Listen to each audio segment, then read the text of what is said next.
દર્શકો,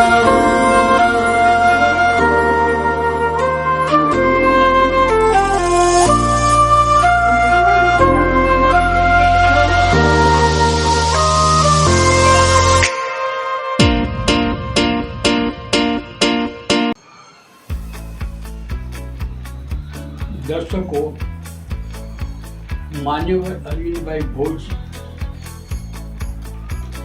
આવનારી 14મી April Baba Saheb doctor આંબેડકરની જન્મજયંતિ કાર્યક્રમ કઈ રીતે ઉજવવો તેની છણાવટ અહીં રજૂ કરી રહ્યા છે। તો દર્શકો, ચાલો નિહાળીએ એમની છણાવટ। જય સંવિધાન।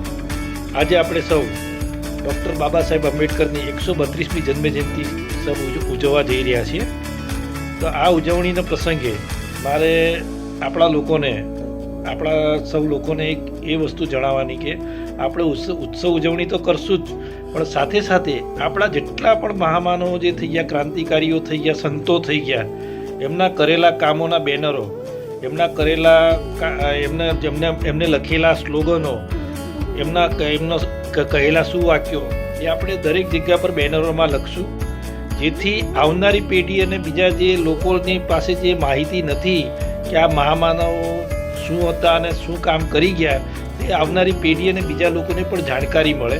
એટલે આપણે બને ત્યાં સુધી એવા બેનરો બનાવશું અને બને ત્યાં સુધી આપણી જે રેલી હોય એમાં પણ આપણે રેલી નીકાળશું, તો રેલીમાં પણ આપણે આવી રીતે આવા બેનરો લગાવશું, તો બીજા લોકોને પણ ખબર પડે કે આ મહામાનવો આટલું આપણા માટે કામ કરી ગયા છે, ત્યારે એ લોકોએ જ્યારે એટલું કામ કર્યું ત્યારે આપણે આ જગ્યા પર છીએ। અને આ જે 132મી જન્મજયંતિ આપણે ઉજવવા જઈ રહ્યા છીએ, તો આપણે સૌ દરેક વિસ્તારમાં કાર્યક્રમ લાગવાનો જ છે। આપણા દરેક વિસ્તારમાં જે જગ્યા પર ડૉક્ટર બાબા સાહેબ આંબેડકરની જન્મજયંતિનો કાર્યક્રમ ઉજવાતો હોય ત્યાં આપણે સૌ તન મન ધનથી સાથ સહકાર આપી ત્યાં ઊભું રહેવાનું છે ને ત્યાં આપણે કાર્યક્રમ સફળ બનાવવાનો છે। આપણા દરેક વિસ્તારમાં કાર્યક્રમ લાગવાનો જ છે, એટલે દરેક વિસ્તારમાં આપણે હાજરી હોવી જ જોઈએ। આપણો કાર્યક્રમ હોય તો તમને ખબર પડે કે અહીંયા, અને આપણે ખબર ના હોય તો આપણે માહિતી મેળવી લઈએ કે આપણા વિસ્તારમાં કાર્યક્રમ કઈ જગ્યાએ છે। તો આપણે આ જન્મજયંતિ ખૂબ સારી રીતે ઉજવીએ, કેમ કે 128 દેશોમાં તો ઉજવાય જ છે ને યુનોમાં પણ ઉજવાય છે। તો આપણે પણ સારામાં સારી રીતે ઉજવીએ અને બધા જ સાથે મોટી સંખ્યામાં આપણે સાથે પેલા ભેગા થઈએ અને સારામાં સારી રીતે ઉજવણી કરીએ। અને વિચારધારાનો જે રથ જે બાબા સાહેબે કીધું હતું કે વિચારધારાનો રથ જે આગળ લઈ જવાનો છે, એ આપણા બાબા સાહેબ જેવા મહામાનવો, જે ક્રાંતિકારી સંતો મહામાનવો જે થઈ ગયા, એમના જન્મજયંતિ કે પુણ્યતિથિના દિવસે આપણે વિચારધારાનો જે રથ છે આપણે આગળ વધારવાનો છે।